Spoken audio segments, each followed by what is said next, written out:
الذين أذهب الله عنهم الرجس وطهرهم تطهيرا لا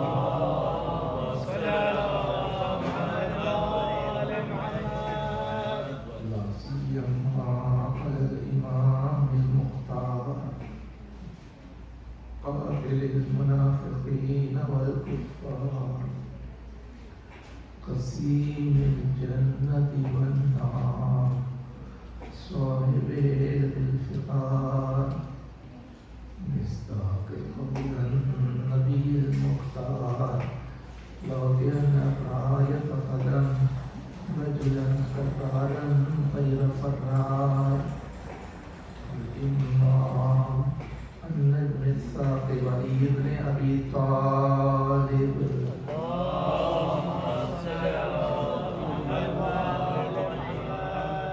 ولعنة الله على أعدائهم وغاسل حقوقهم ومنكر فضائلهم أجمعين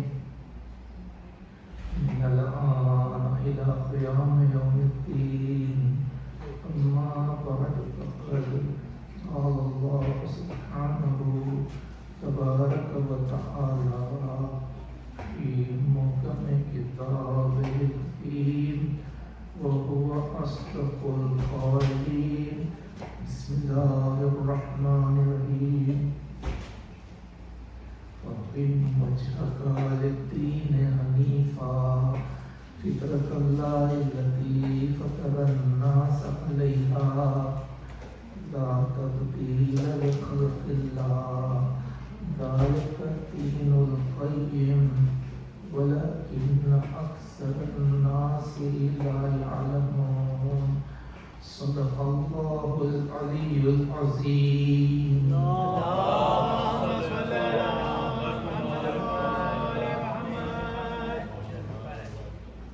Respected elders, my dear brothers and sisters in Iman, and my dearest youngsters, Assalamu alaikum.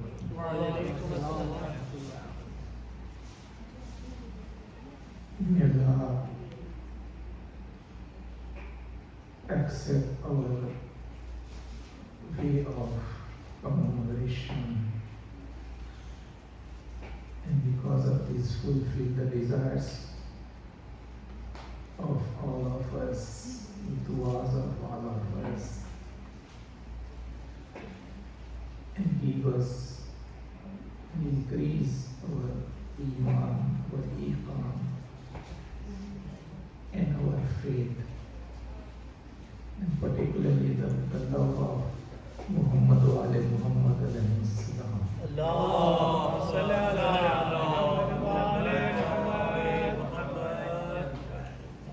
As I mentioned before, that although we gather in the name of mourning on Imam Hussain, but because of this, we get knowledge of the whole religion of Islam, the religion which was saved by Imam Hussain in Karbala. As I was discussing that ideology is very important, that is Islamic ideology. And we are supposed to understand that whatever being a Muslim we are doing, we are actually giving messages to other communities, particularly those who are around us here in this country, in our neighborhood, in our communities, in our state and in our country. They are watching, and because of that only, unfortunately, some of the Muslims who are in majority, they are not giving correct messages of Islam, because they are doing whatever they are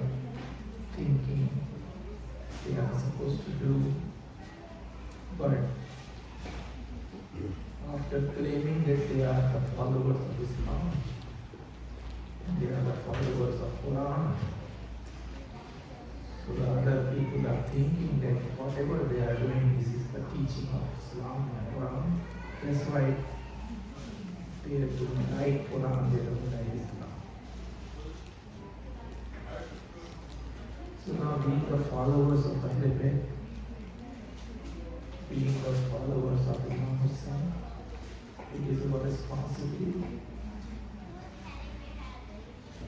to follow correct Islam and also give correct messages to others. Because in this country, I can tell you that suppose if we are doing good, then we are going to get the reward twice the reward, double reward. One for doing something good, and other is for giving correct message of Islam to others. And inverse of that, suppose if we are doing something wrong, means we are going to get double punishment. One for doing something wrong, and another is for giving wrong message to other community. That's why this thing can be happen when we are aware of the Islamic rules, regulations, and ideology. This we need to know. That's why we are supposed to spend our time, and particularly I was telling to parents, we are supposed to focus on it and get them aware. See, in Islam, acquiring knowledge, but knowledge means basic knowledge, not the complete knowledge. Complete knowledge, acquiring of complete knowledge is for the experts of Islam. But for all Islam men and women, they are supposed to acquire, which is the hadith of the Prophet Muhammad Mustafa.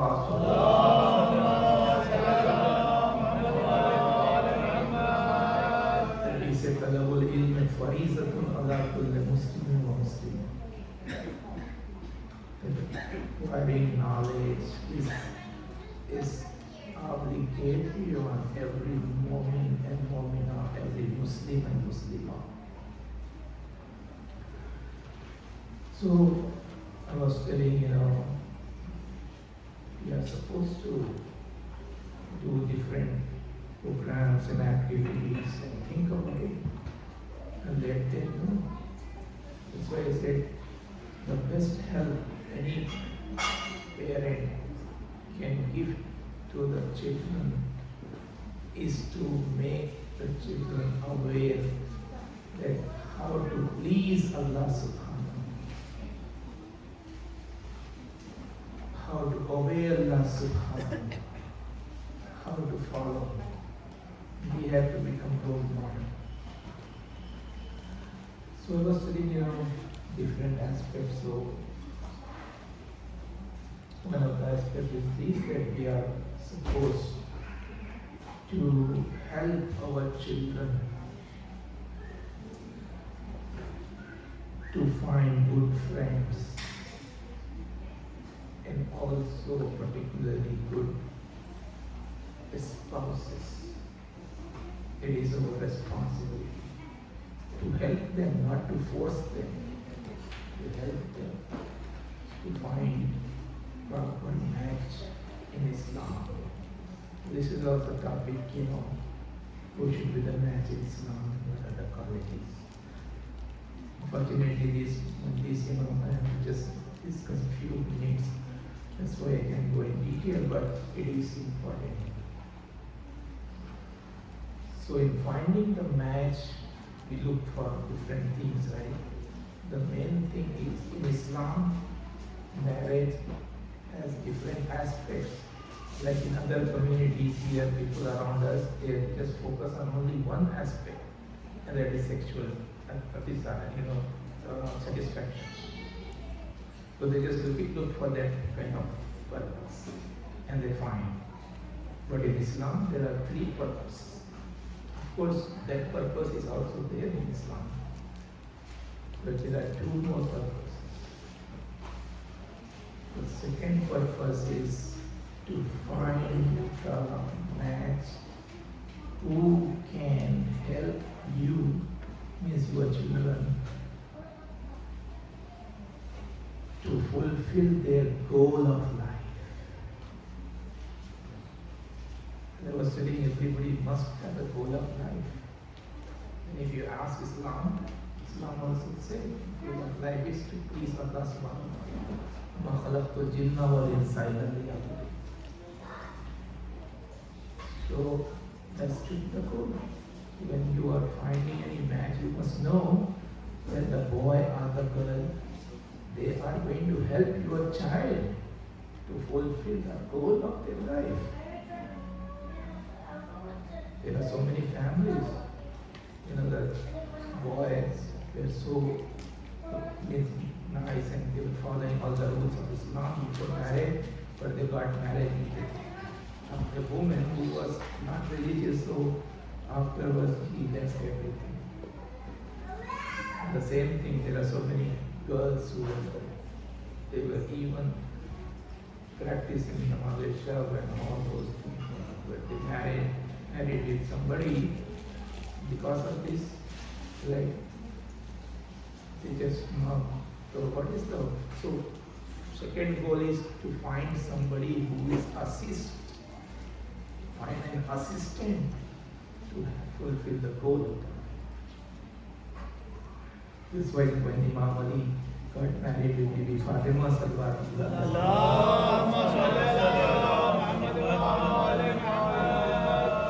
they are our real role models.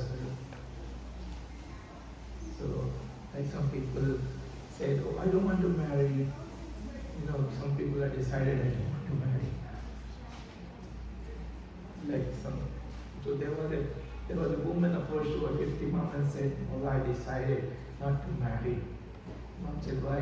He said, because I'm thinking that if I got married, then with a husband and children and all that life, and I have to be busy in those activities, so I will not get time to worship Allah subhanahu wa ta'ala more.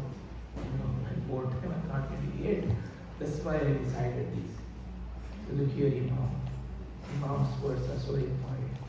So Imam just said only one thing. Imam said, if these standards, what you have, these standards what you have, if those standards are the best standard, then Bibi Fatima would have adopted us.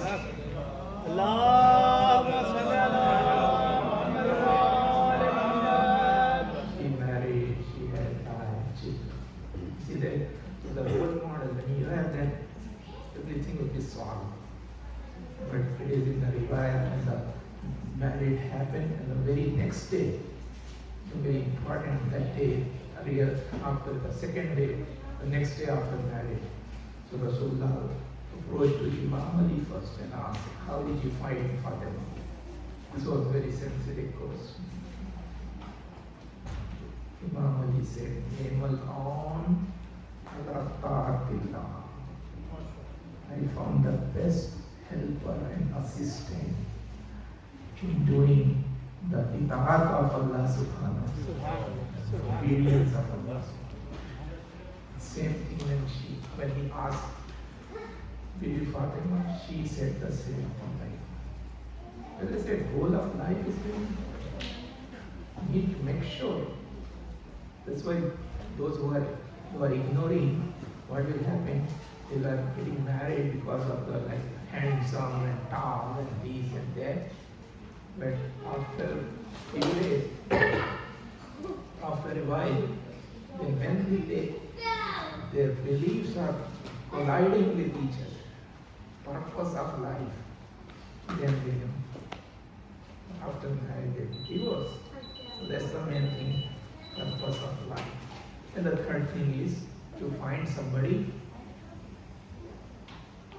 who can provide best Muslims to this world. Yes, that's also marriage and afterwards children who can provide best, not just only children, but best children. Best children like Ali Akbar, like Mawlana Muhammad, like Qasim ibn Hassan. So these are the things I cannot do.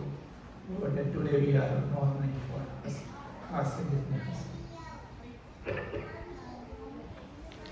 who was the 13 years old orphan of Imam Hassan.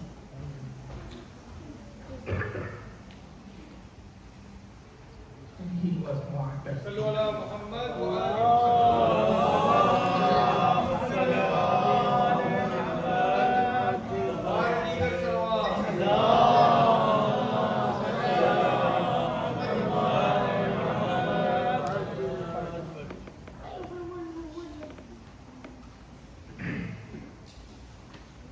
Who was the orphan of Imam Hassan, and in the end he became the son-in-law of Imam Hussain. You know, in Islam, parents, they want to marry children to in their people. So anyhow, his daughter Fatima Kubra, she was also a girl, but right before sending Qasim in the packet, inshallah, I mentioned this in my Urdu speech, she was made a bride, and she was doing all those things, you know what they were unable to do at that time, and that's why the full unfulfilled desires we take care in our minds. And then, but after a few moments, when the dead body of the Qasim brought into the tent, then the daughter of Hussain was put on the she was put clothes of the widow. And there was a serious thing to pronounce. May Allah give us knowledge and courage to understand Islam, real Islam, and to follow real Islam and follow the path of elevated Islam and the martyrs of Allah.